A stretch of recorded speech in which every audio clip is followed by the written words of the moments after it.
Desidido ang mag-asawang pulis na idemanda ang kanilang kasambahay na suspect sa pagpatay sa 5 taong gulang nilang panganay sa General Santos City. Pati umano ang nakababatang kapatid ng biktima, muntikan ng sakalin ng suspect gamit ang tali.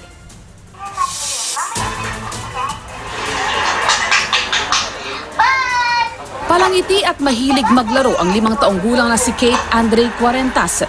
Sa litratong yan, animoy totoong pulis si Kate Andre tulad ng kanyang ama't ina. Pero hindi na muling masisilayan ang kanyang mga ngiti dahil si Kate Andre patay matapos sakalin gamit ang taling pang-aso. Nakaburol siya ngayon sa General Santos City.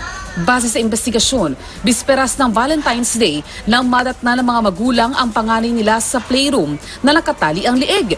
Ganoon na lang ang pighati ng mga magulang ni Kate Andre. Siyempre, bantay tas para sa kayuhan sa ito ang komunidad. Ang sarili na mong anak ba, wala na mo na kumbaga na nabantayan. Ang suspect, ang mismong yaya ng bata.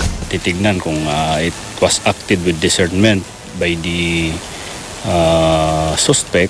The PNP and SWD, pag-uusapan nila kung anong magiging magandang disposition nila. Nang mangyari ang krimen, may alitan umano ang 17 anyos na suspect at kanyang nobyo. Kaya posible umanong napagbuntunan ng galit ng yaya ang batang biktima. Sa crime scene, 2 tali ang nakita. Ang isa, posibleng gagamitin daw sana ng suspect sa kapatid ni Kate Andre na 3 taong gulang pa lamang. Inihanda na ng pulisya ang reklamong murder laban sa suspect. Tumangging magbigay ng pahayag ang suspect. Pero ayon sa pulisya, umamin siya sa krimen.